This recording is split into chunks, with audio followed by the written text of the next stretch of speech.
Para salvar las almas es preciso ser un pozo de caridad y un milagro de paciencia, decía Santa Laura Montoya, fundadora de las misioneras de María Inmaculada y Santa Catalina de Siena. En este capítulo de Caridad en Acción, conoceremos cómo la sencillez, humildad y sobre todo el amor sincero a la dignidad humana de esta gran santa guían la obra realizada por la pastoral indígena en Panamá. Como dijo el Papa Francisco en su canonización, Santa Laura Montoya fue un ejemplo de evangelización, primero como maestra y después como madre espiritual de los indígenas, a los que enseñó la esperanza, acogiéndolos con ese amor, aprendiendo de Dios y llegando a ellos con una eficaz pedagogía de respetar su cultura. En su obra de evangelización, Madre Laura se hizo verdaderamente toda a todos, según la expresión de San Pablo.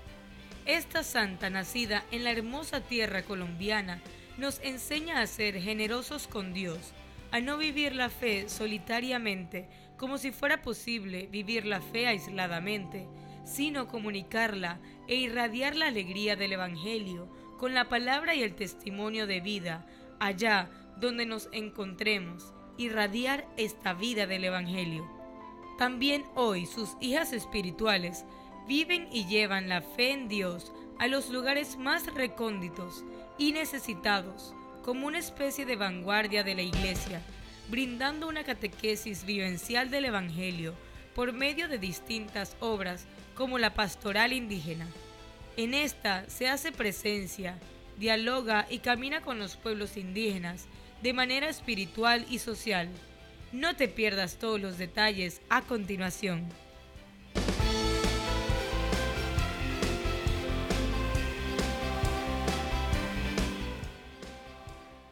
Muy buenas noches, bienvenidos a este su programa Caridad en Acción. Nuevamente un martes más que ustedes televidentes y nosotros podemos reunirnos para ver qué es lo que vamos a tocar en esta noche tan impresionante como han visto en la introducción.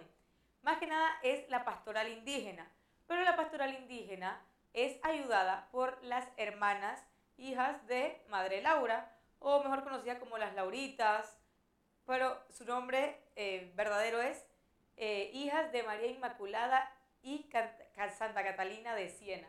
Es un nombre muy largo, pero esta noche vamos a ver todo lo que hace esta pastoral indígena. E inclusive puede ser que muchos ni siquiera sabían que existía la pastoral indígena. ¿Y qué es lo que hace? ¿Hace cuánto llegó a Panamá? ¿Hace cuánto se fundó? ¿Quién es el que la dirige? ¿Cómo los pueblos indígenas han venido a Panamá y cómo se están expandiendo pues dentro de la ciudad, dentro de la capital?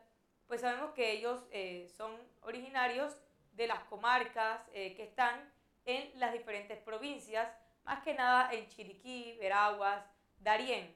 Esta noche vamos a conocer un poco qué es lo que nos dice el padre Félix de Lama, que es el coordinador de la pastoral indígena en el Arzobispado de Panamá, aquí en la Arquidiócesis de Panamá. Veamos el siguiente video.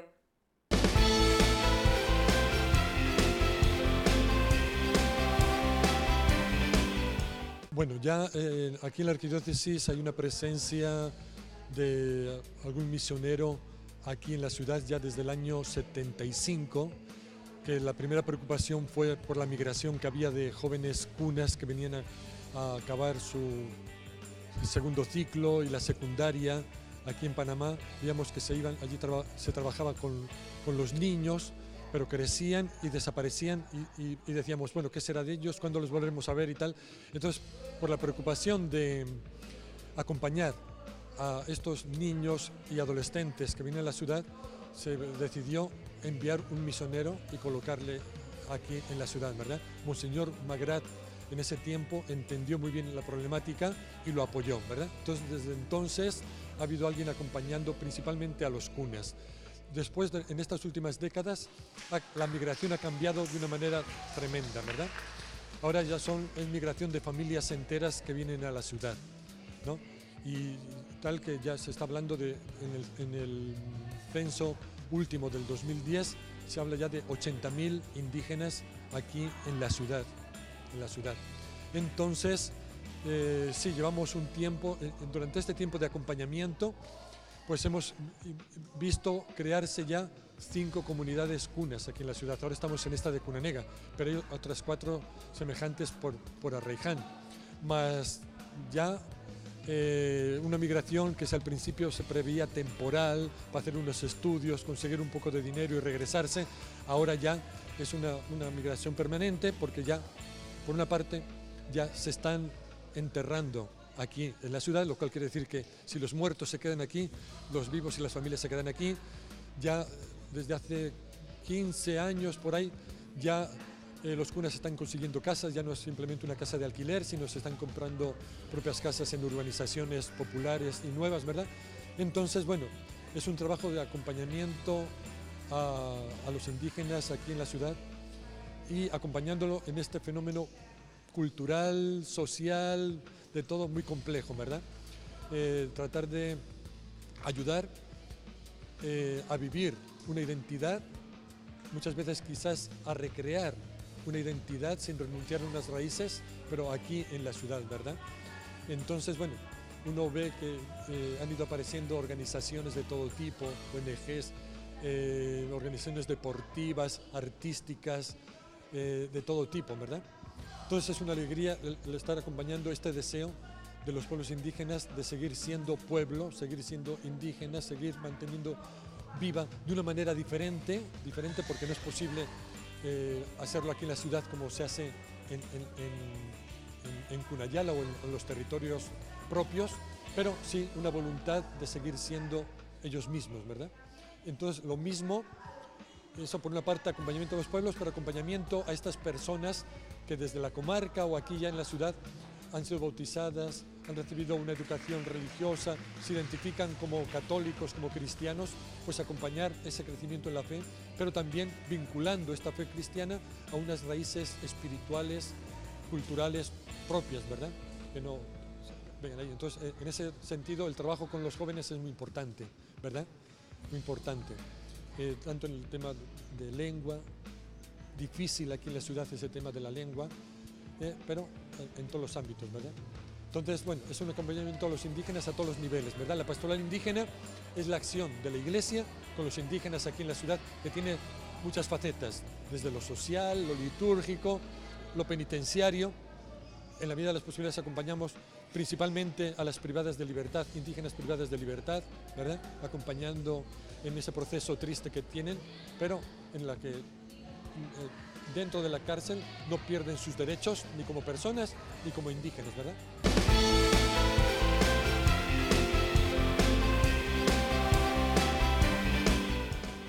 Bien, hemos escuchado lo que dijo el padre Félix de Lama, que es el coordinador de esta pastoral indígena, cómo especialmente los cunas han venido a Panamá y dice que ya se están enterrando, así que si los muertos están aquí, los vivos también.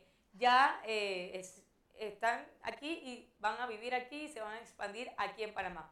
Esta noche me encuentro con una persona muy especial, la hermana Sara Noriega, que es una de las hijas de Madre Laura. Bienvenida al programa Caridad en Acción, hermana. Muchas gracias, Gretel, por esta invitación y por este espacio, porque no siempre en los programas hay para la pastoral indígena, y este año de verdad yo les agradezco mucho este espacio y que ustedes se hayan interesado en ir a los encuentros que hemos tenido en la Semana de Pastoral Indígena. Muchas gracias. Claro que sí, pues como dijo la hermana, hemos asistido el sábado, que fue la Semana de la Pastoral Indígena, a el Congreso de Mujeres Indígenas en Panamá, que se realizó en Cunanega.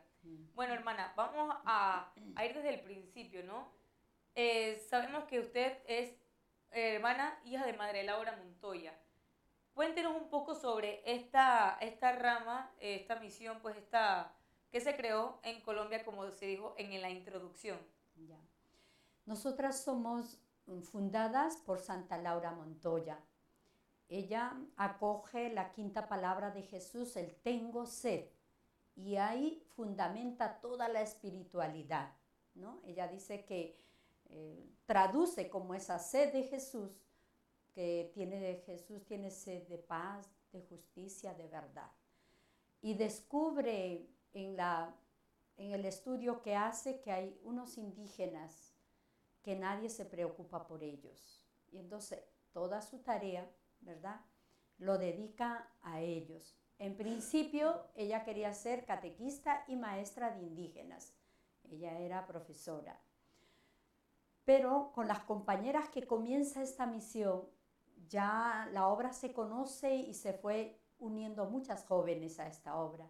Tanto que al final pues, se convierte en una congregación de misioneras de María Inmaculada Santa Catalina de Sena, que es el nombre oficial que nosotras tenemos.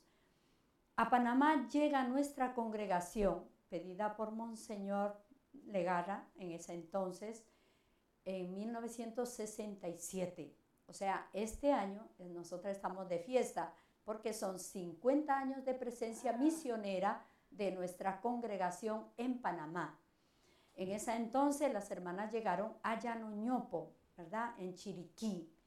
Era un lugar donde en ese momento las hermanas encuentran una peste tremenda, ¿verdad?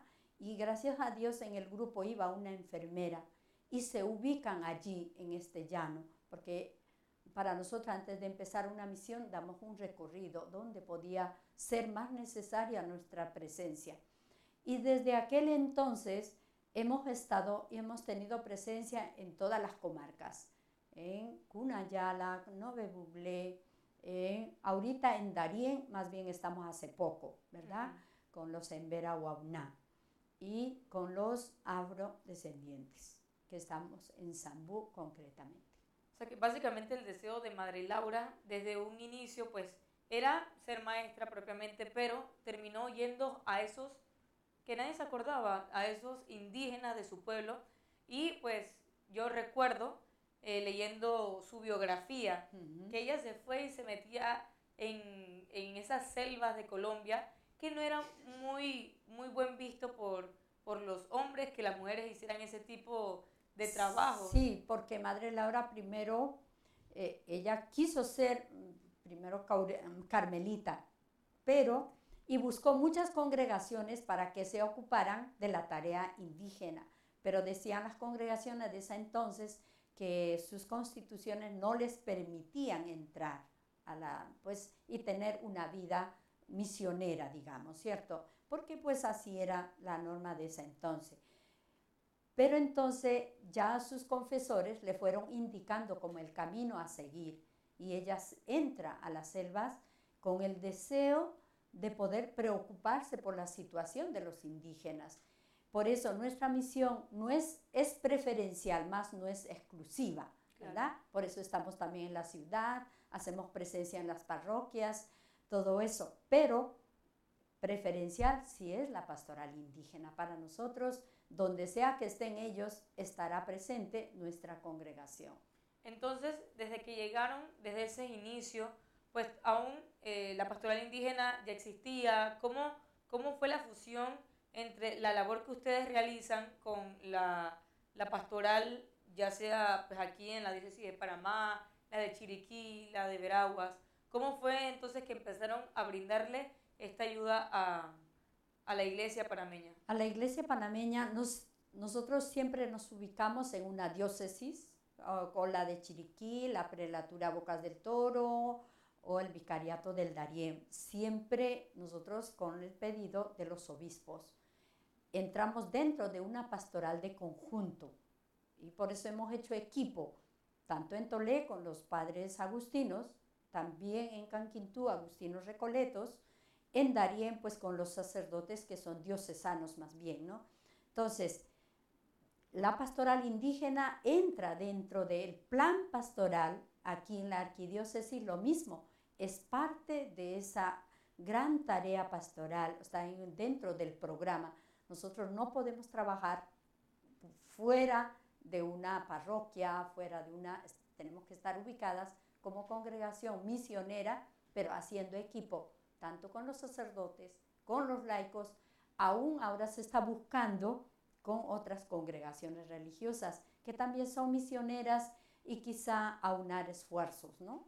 Oh, wow. Qué impresionante esto de aunar esfuerzos. Entonces, hermana, algo muy importante pues para que todas las personas sepan, Sabemos que la evangelización a los indígenas pues fue desde que vinieron a colonizar América, de Europa, pues como muchos jesuitas se dedicaron a la evangelización de los indígenas y cómo se ha ido poco a poco. Algo muy importante pues que hay que recalcar es que no se le quita la esencia de ellos, sino que se le evangeliza sin que pierdan su cultura. Sí, porque cada cultura tiene una riqueza espiritual, tiene una riqueza, la forma de creer en Dios, ¿verdad? Entonces, nosotros, el Evangelio de Jesús respeta tremendamente, debe respetar, o sea, un evangelizador de pastoral indígena tiene que conocer la cultura bastante para no atropellar ni imponer lo que quizá antes sí se imponía, porque sabíamos y decíamos que la iglesia tenía toda la verdad. Y no es así, porque cada cultura tiene la riqueza. Ya gracias a Dios, después del Concilio Vaticano II, se dice que cada cultura tiene las semillas del verbo, y mucho más que semillas. ¿Por qué? Porque ya ellos también tienen al Dios que creen, tienen otros nombres quizá, pero ya estaba allí. Ya cuando nosotros llegamos, ya estaba. Por eso el respeto a esa cultura, el conocer la cultura, la cosmovisión que tiene cada pueblo indígena, que eso es, de verdad, había que meterse con ellos, conversar con ellos, y es un caminar distinto a las otras pastorales, que nos sería mucho más fácil, porque pues somos mestizos de una cultura que ya sabemos, si me meto a una parroquia sé qué es lo que voy a hacer, ¿verdad? Que es mucho más fácil. Pero con las culturas indígenas no, un respeto grande, sabiendo que ellos ya tienen toda una cosmovisión, tienen su forma de creer, su forma de ser, pero que no está reñida con el Evangelio de Jesús. Y es que así mismo fue Jesús, y así mismo fueron sus discípulos, San Pablo, que al lugar donde ellos iban no les imponían, sino que respetando lo que creían, les hacían ver esta verdad que era Jesús. Sí. Y pues viendo toda la labor que hacen, me parece algo muy bonito y algo que muchos tenemos que conocer. Por lo que dije, pues no es que no se imponen, sino que respetando su cultura, sus creencias, lo que es, se inserta entonces la católica y se hace una comunión. Una comunión, exactamente, una comunión, un respeto por todo lo que son ellos, pero también cada cultura hay que purificar de algunas cosas, sí, ¿cierto? Pero en un diálogo sincero, constante. Los pueblos indígenas, yo he tenido mucha más experiencia con el pueblo Nobe, ¿verdad? Donde pues desde que tú entres y tengas confianza, ellos te van a decir, y tú puedes decir que no estaría bien, porque Jesús quiere la vida en abundancia, ¿verdad?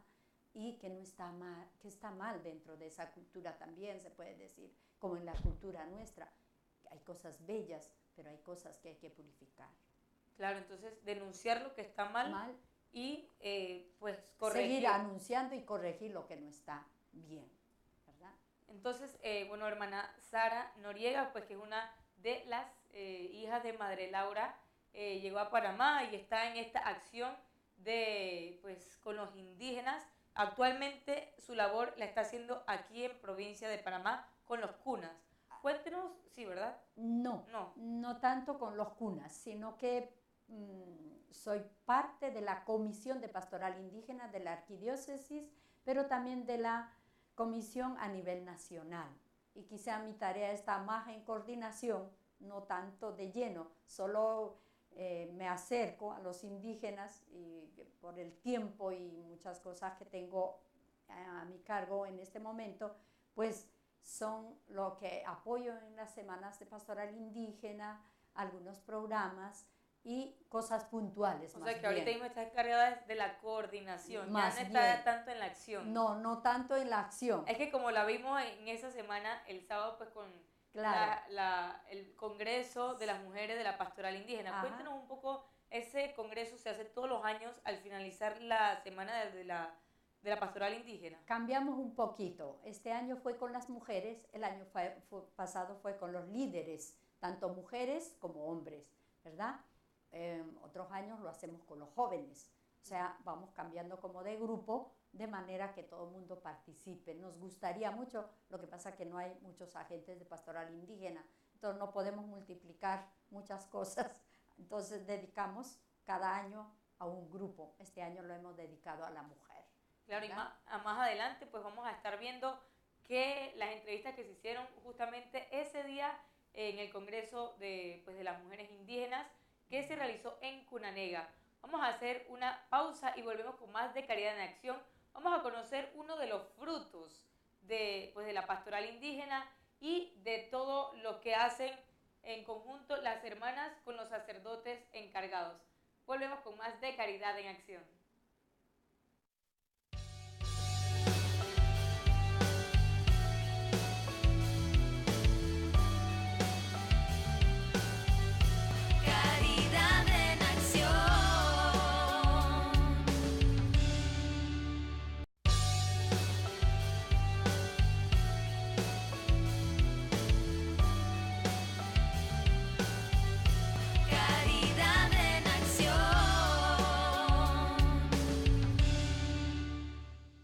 Volvemos con más de Caridad en Acción esta noche hablando sobre la pastoral indígena en Panamá, en Panamá Nacional, hablando de todo el país.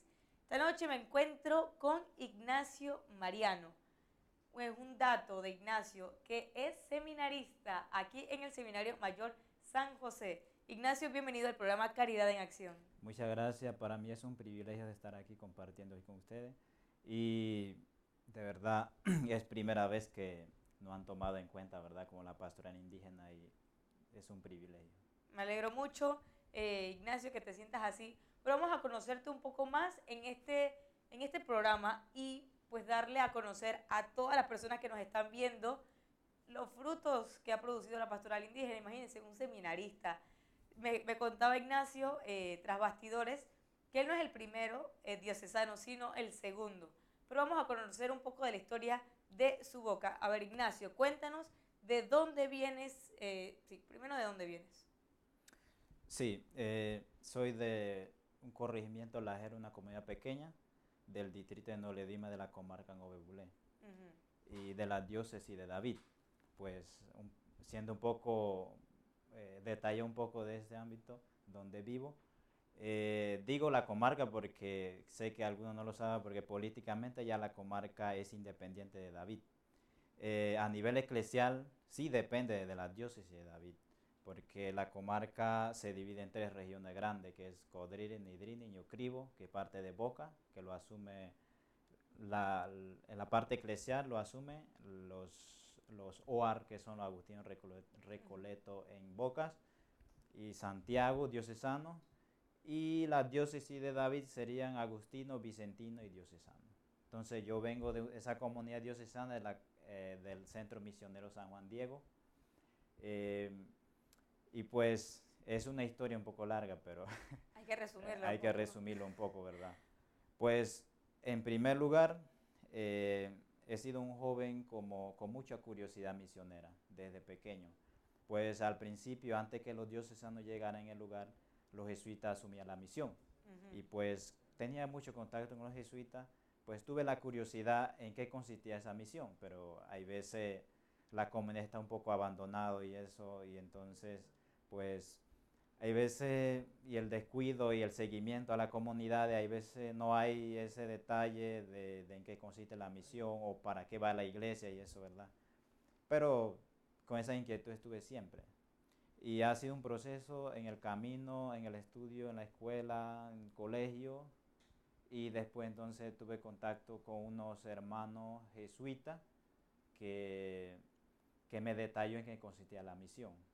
Pero en realidad me dijo que para corresponder a la misión jesuita tenía que seguir una serie de disciplina y cosas y me dio susto, ¿verdad? Me asusté, ¿cierto? Pero después conocí un padre diocesano y también me detalló todo lo que tenía que hacer, la disciplina y eso. Pues sentí la curiosidad todavía de entrar, pero en realidad no sabía en qué consistía la misión sacerdote.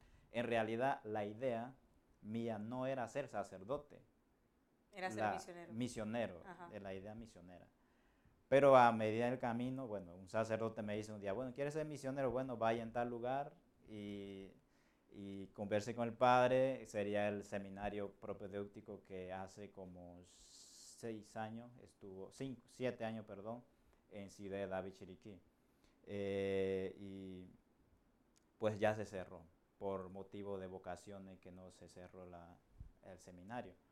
Pues en ese lugar el padre que asumía la rectoría en ese momento allá, conversé con él que consistía la misión, pero lo que me dice el padre es que usted quiere ser sacerdote. Y le digo, no sé, bueno, pero piénselo un año y después entonces me responde. Y entonces seguí en ese proceso, bueno, después empecé a comprender que consistía la misión de ser sacerdote y eso, hasta hoy estoy aquí. Entonces, tú desde pequeño, pues, conocías la religión católica. Sí, claro, mi familia siempre ha sido católico y, por cierto, mi familia siempre me llevaba a la misa, mi mamá me leía la Biblia siempre, me acuerdo toda la historia que me cuenta, ¿verdad? Mi mamá que siempre estaba atento a eso y los misioneros siempre nos visitaban a nosotros. Y, por cierto, hoy en día las dos familias que quedan en la comunidad católica donde yo vivo es de nuestra familia y de otra familia de un habitante de 900 personas. Solo somos una familia de 10. Es decir, otra familia de 5 y nosotros somos de 5. Solo son 2 familias católicas en la comunidad. Solo 2 familias católicas en la De comunidad. los 900 que hay. De 900. Wow, ¿y eso a qué se debe? O sea, ¿antes eran más o se han ido reduciendo? Sí. Antes era más por el seguimiento y el acompañamiento a las comunidades. Pues después de eso, como hubo descuido y falta de misioneros, y como siempre la comunidad abandonada, usted va a ver la capilla todo sucia, todo vuelto, oxidado los techos y toda la puerta, todo, y hay un descuido total. Y pues algo así, una desmotivación que siente la gente y pues no va a asumir tales cosas en qué consiste. Entonces, pues aquí tenemos un motivo por el cual ayudar a la pastoral indígena, pues tener esas ganas de querer ayudar pues a estos hermanos y qué lindo pues porque nació una vocación a pesar de todo, imagínense, 900 personas, solo 2 familias católicas, algo impresionante y la verdad es que me llena de mucha alegría pues saber que estás en el seminario, que estás pronto a ser sacerdote y pues para todos los que nos están viendo, también tenemos los teléfonos abiertos al 230-1955 si quieres hacer alguna pregunta y si te interesa esta pastoral indígena, pues que solamente no es aquí en Panamá, sino a nivel donde se encuentren, se pueden acercar a la diócesis, hablar con los encargados pues, de esto ir y ver la realidad que se vive en las comarcas, especialmente, como nos comentaba Ignacio. Entonces, Ignacio, me decías que existe un sacerdote Diocesano. antes que tú, que también indígena, pues que también es diocesano. Cuéntanos, ¿él te inspiró? ¿Cómo sentiste o tu relación con él? Bueno, en realidad, cuando ingresé al seminario fue algo como por curiosidad o porque no fue algo detallado, pues. Y solo le dije que quería ser misionero. Y como él había asumido, no me contó nunca cuál fue su motivación de entrar al seminario y cuál fue el reto, el desafío, nada. Sé que yo vengo de un mundo diferente, distinto a la cultura aquí, vamos a decirlo latina, ¿verdad? Y a la vez, pues todo eso tuve que ponerle frente a eso, a ese desafío que tenía, sin perder la identidad y la esencia de donde vengo, ¿verdad? Pues, y pues este sacerdote, antes que los jesuitas dejaran el centro misionero, trabajaba en una parroquia que era la Ciudad de David, pero nunca había tenido contacto con él, hasta que llegó en el centro misionero. Entonces, pues, él estuvo en ese centro misionero por casi 2 años, en 2 años que ingresé al seminario. Y la verdad no puedo detallar mucho el historial de él porque de verdad que no me ha contado cómo él entró, cómo fue, yo sí sé que estudió en el Seminario Mayor San José, pero no sé cuál fue su preparación, dónde estudió, dónde hizo misión. No puedo detallar mucho porque no hemos tenido una conversación así muy detallada. Hay veces por nuestra distancia, porque hay veces estoy en el seminario, llego a David de mis misiones y después entonces voy a casa y así me mantengo ocupado en las misiones. Qué bien, Ignacio. Entonces, cuéntanos ahora, pues que me dices que hay falta de ayuda pastoral dentro de la comarca donde vienes, específicamente del pueblo. Uh-huh. Ahorita mismo, ¿hay alguna pastoral, alguna acción católica que está ayudándolos, que se encuentran activos? Bueno, voy a enfocarme especialmente en el centro misionero donde vengo. Pues es un centro misionero que abarca 2 distritos grandísimos, quizá más grande que la arquidiócesis. Y es un lugar distante y con muchos habitantes y con muchas denominaciones de iglesia, con proselitismo, etc. Bueno, entonces pues, y no hay solo un sacerdote. Y un sacerdote a veces tiene que ir cada mes a una capilla y si llega a una capilla solo hay 2 personas y si esas 2 personas hay comprometido, hay veces se van y hay veces llega no hay nadie. Entonces, y este sacerdote no puede asumir 2 cosas al mismo tiempo, darle seguimiento a esta persona y hay veces formar esta gente porque no tiene ayuda, no hay compromiso del pueblo, pues no hay un compromiso y no hay un seguimiento. Anteriormente, ¿por qué el pueblo estaba activo? Porque estaban los misioneros jesuitas, claro, cada año llevaban misioneros y pues entre ellos mismos muchos sacerdotes jesuitas se organizaban, iban allá y ahora ese sacerdote está solo y claro, hay que comprender la cosa porque es un trabajo muy grande que hacer y hay que tener mucha creatividad para eso también. Bueno, así nos ha dicho Ignacio que hay mucho trabajo que hacer y yo sé que, bueno, muchos a veces sentimos el deseo de ser misioneros, de querer ir a estos lugares recónditos de nuestra tierra, querer llevar la palabra de Dios, hacer algo diferente, salirnos de nuestra comodidad. Y también el Papa Francisco nos dice eso, no olvidarnos de estas personas. Muchas veces aquí en la ciudad tendemos a hacer eso. Si nos es difícil evangelizar aquí, pues irnos allá. ¿Por qué no atrevernos a hacerlo? Vamos a ver este próximo video, que es una de las fundadoras pues indígenas aquí en la ciudad.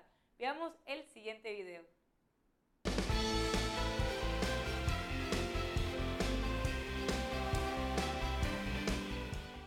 Me llamo Andrea Mendoza. Yo llegué de Cunayala, de aquí, de 1974. De 1974, ahí comencé a vivir en San Francisco de la Caleta. Ahí viví 5 años.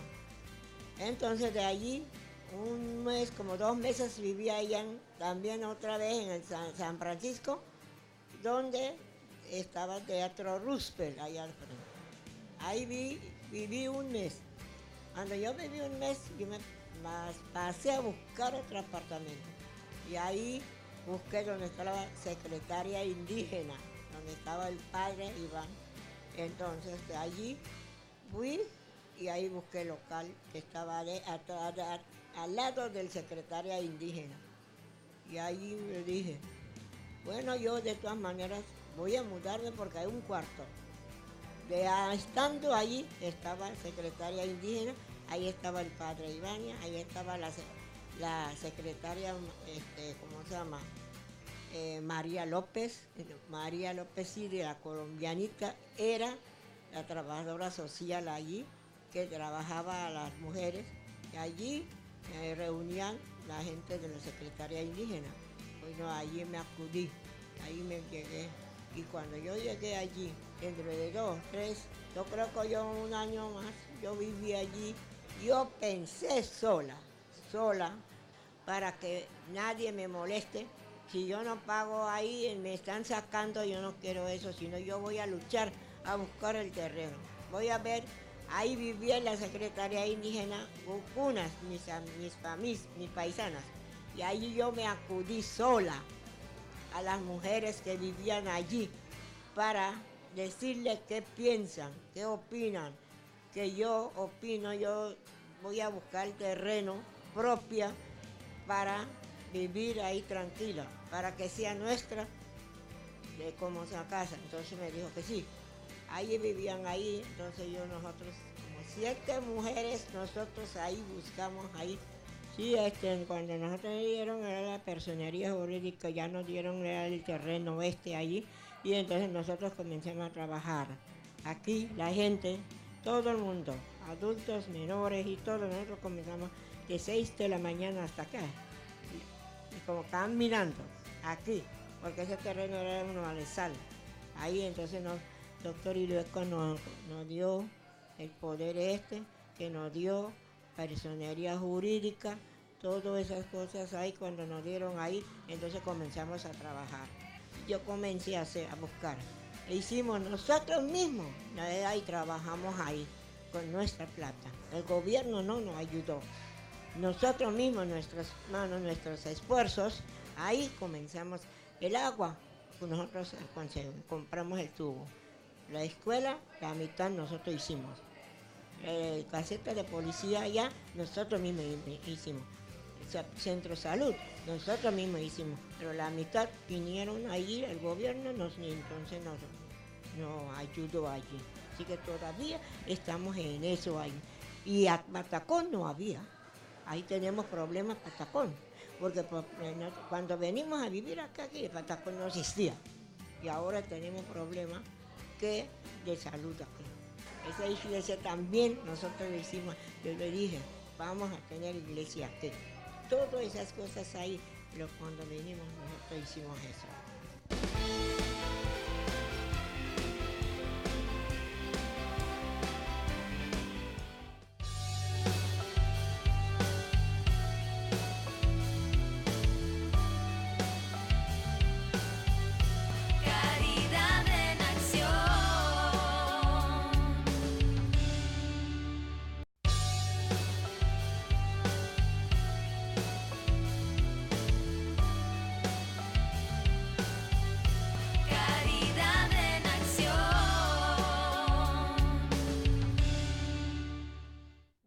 Con más de esta noche en Caridad en Acción, ya en el último bloque, donde vamos a conocer, pues terminar de conocer todo lo que hace la pastoral indígena. Pero un dato, solamente es la primera parte, porque tenemos mucho más en otro programa de Caridad en Acción, la segunda parte de la pastoral indígena, porque hay mucho que abarcar.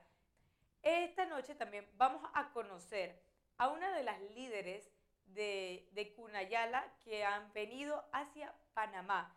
Se llama Briseida y estuvo compartiendo unas palabras con nosotros en el Congreso de Mujeres de la Semana de la Pastoral Indígena. Vamos a ver el siguiente video.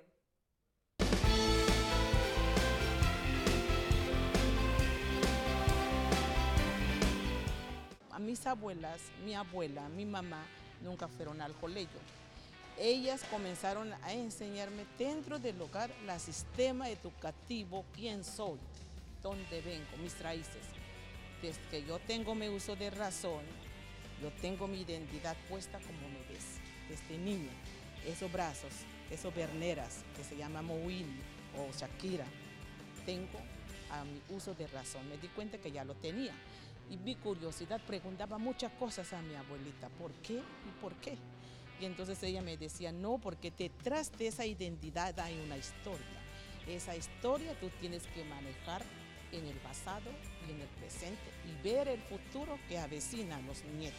Y mantenerse la identidad es muy bueno porque tu identidad vale más que la economía Y entonces en esa base me inculcaron. Tengo mis 7 años, mi mamá me dijo, tú eres católica, tampoco no sabía en qué forma me bautizaron, en qué edad.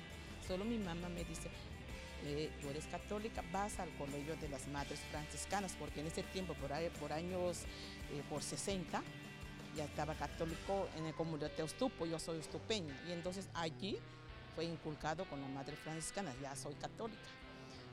Y en la casa, otro sistema de educación muy fuerte sobre la identidad y mi cultura, quién soy. Y entonces los dos me han manejado desde niña.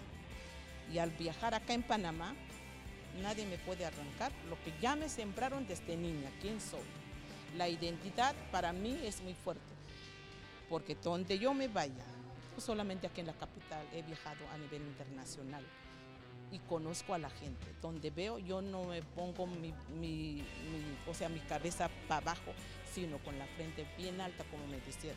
Lo que sea, donde voy, tú identificas, me puede identificarte miles de gente, una cuna vestida así, porque es mi identidad. Si yo pongo traje occidental, no me identifican quién soy, me digan, ahí está una latina o lo que sea, pero si yo tengo eso, tengo identidad. Entonces, ahí desde esta manera vengo formándose con los padres claretianos, ahí está mi maestro Félix, que cuando llegué a Panamá no lo conocí a él porque él ya estaba en Gunayala. Y entonces a mediados del año conocí al padre, yo lo acerqué y lo escuché la manera de hablar. Si me niegan quién soy, mi origen, lo digo, a los católicos me quedo aquí, porque más me enfoco en mi cultura, como cultura de nosotros se llama Ibiorgun. Entonces enfoco más, entonces los dos me dan fuerza, mi espiritualidad como católica, mi mujer cuna como cuna. Y entonces, si vamos a hablar de Babigala son los caminos de Baba y Nana, y vamos a ver en las Sagradas Escrituras de la Biblia, allí contiene el Nuevo Testamento, el Antiguo Testamento, cómo Dios creó el universo, y vamos a enfocar lo nuestro, de la cultura, de mi historia. Voy a ver quién es Baba, quién es Nana. Nana y Baba son dos supremos importantes que nos hizo crear el universo donde estamos pisando.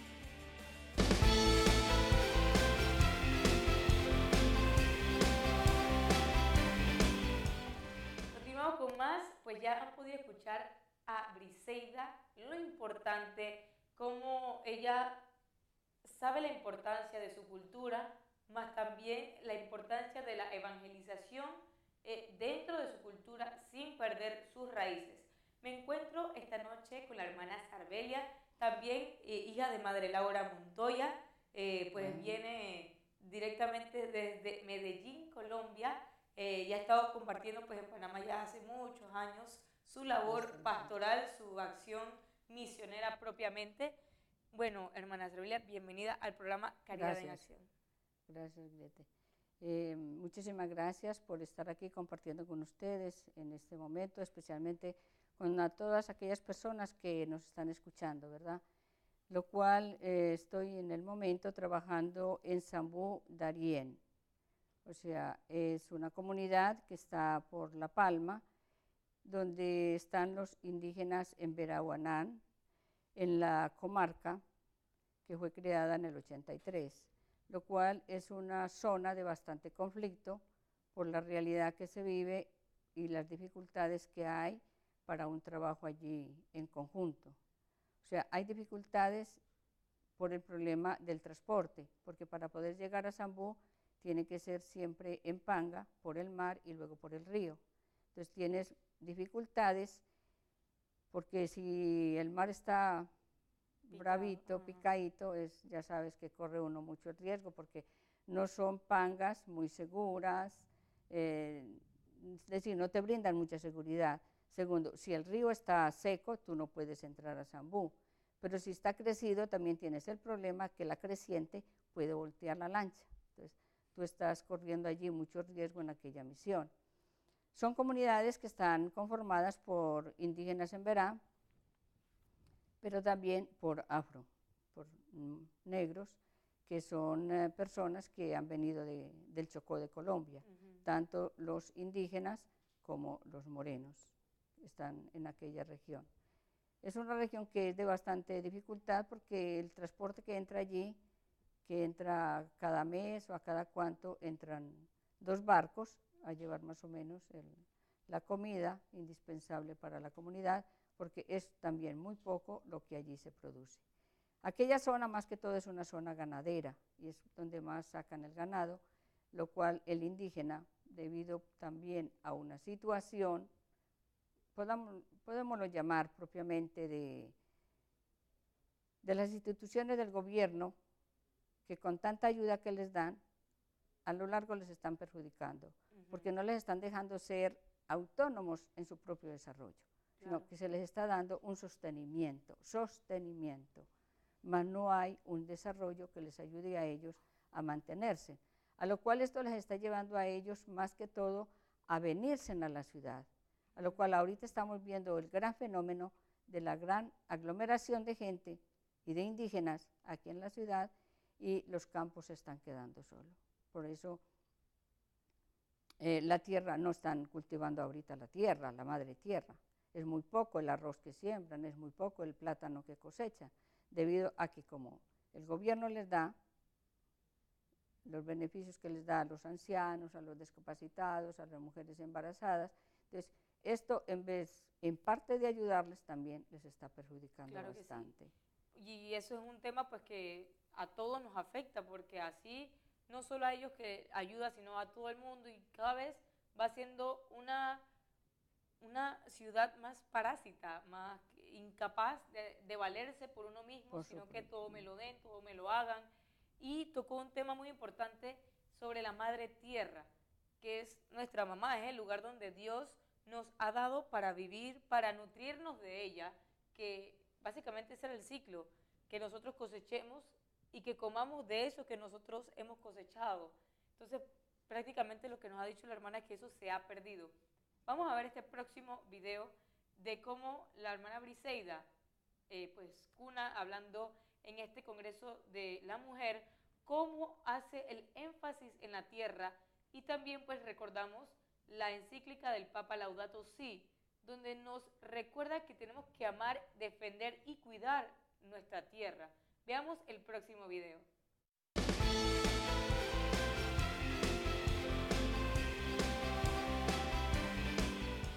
Bueno, yo quiero agregar a mis hermanos, aunque vivimos en ese capital, yo pienso en que vivimos en la que estamos tratando sobre encuentros de mujeres, sobre la tierra, qué es lo que está pasando en nuestras comunidades y qué es lo que pasa en la tierra misma, que por qué nosotros no asumimos la responsabilidad. Mira, yo pienso, cada uno de nosotros como rol mujer, que nos desempeñamos dentro del hogar y dentro de la comunidad, tenemos que enseñar a los hijos desde niña no botar basura.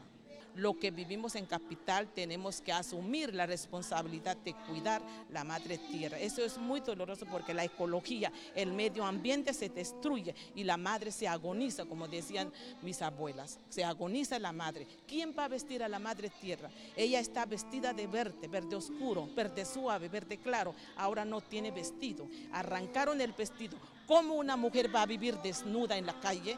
¿Cómo una mujer va a vivir quemada la cara? Tiene pena de caminar si te quemaron, si te arrancaron las ropas. Así mismo mi propia madre tierra, donde yo consumo 24 horas, donde yo vivo, donde yo tomo el agua, donde mis abuelas y abuelos vivieron felices en ese río, está contaminado. Entonces, ¿qué esperamos? No vamos a esperar que otra persona, otra gente que venga a decirme que haré eso, sino yo tengo que comenzar dentro de mi hogar ese sistema educativo que nos hicieron nuestros abuelos y abuelas.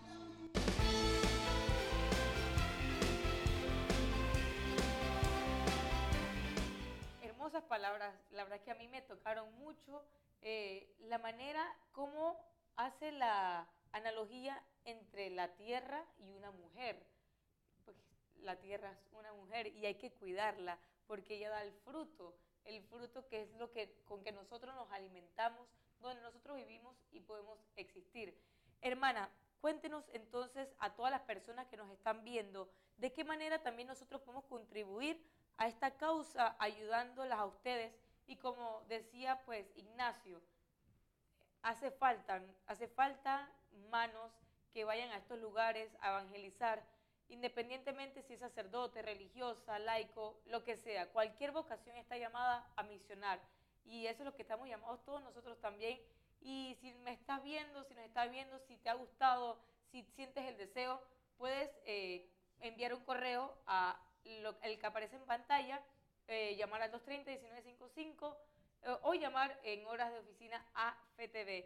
Hermana, cuéntenos a todos los que nos están viendo cómo pueden hacer.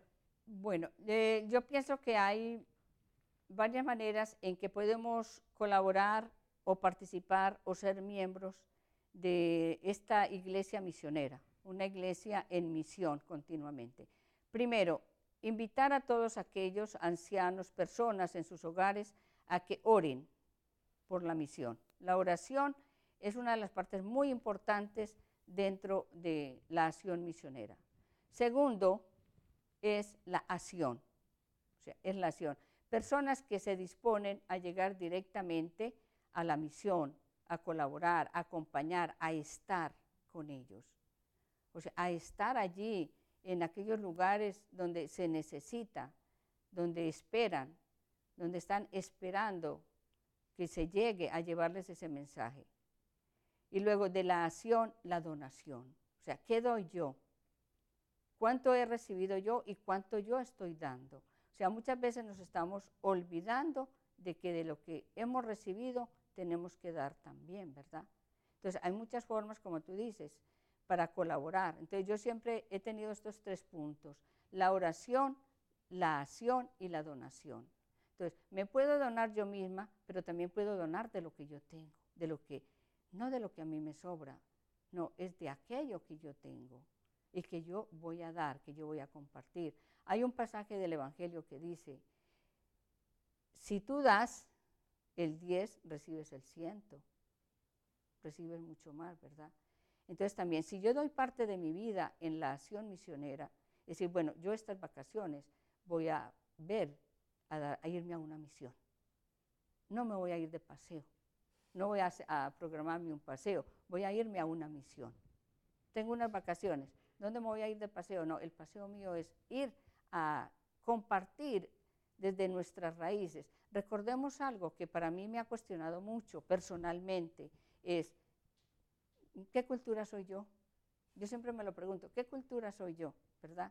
Realmente que nosotros tenemos que retomar que nuestras raíces todas están desde aquellas culturas autónomas, aquellas culturas que fueron propias de nuestra tierra, aquellos primeros habitantes que vivieron aquí en esta tierra y que de allí venimos nosotros.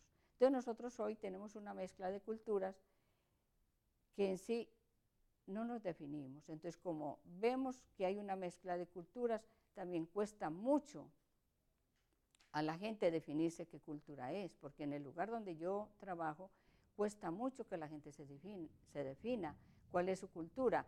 ¿Por qué? Porque hay mezcla de hijos con indígenas y negros, de negros con campesinos, de campesinos con indígenas. Entonces, estas personas quedan, ¿cuál es mi cultura? ¿Cuál es mi cultura? Entonces, quizás es algo que nos quede también como un interrogante fuerte a nosotros dentro de todo este trabajo. ¿Cuál es mi cultura? ¿Cuál es la cultura con que yo me identifico? ¿Y qué es lo que yo, cada uno de nosotros, tenemos que rescatar? Como decía la hermana Sara anteriormente aquí, ¿verdad? O sea, nosotros todos tenemos que rescatar mucho de nuestras propias culturas y sobre todo de nuestros hogares, de nuestras familias. Muchísimas gracias, hermana, por esas palabras que nos hacen reflexionar a cada uno de nosotros, pues todo lo que hemos vivido a lo largo de este programa de Caridad en Acción, conociendo un poco de la acción pastoral indígena, cómo han salido, cómo han ido donde ellos están, cómo ellos también han venido a la ciudad, cómo se están pues proliferando aquí también y dándose valer, porque muchas veces tendemos a tenerlos por nada, pues. Y algo que no es así, todos somos hijos de Dios, ellos desde su cultura han aceptado la palabra de Dios y también dentro de las comarcas están evangelizando. Así que es un llamado para todos nosotros, los que muchas veces pues no estamos haciendo nada, o que queremos hacer algo, no sabemos cómo, o que queremos donar un parte de nuestro tiempo, ya sea monetariamente nosotros, que queremos hacer algo pero no nos atrevemos. Creo que es momento de poner la caridad en acción. Muchísimas gracias a todos ustedes y les recordamos que FETV se sostiene gracias a sus donaciones y que FETV es el canal oficial de la Jornada Mundial de la Juventud. Nos vemos hasta la próxima semana y esto fue Caridad en Acción.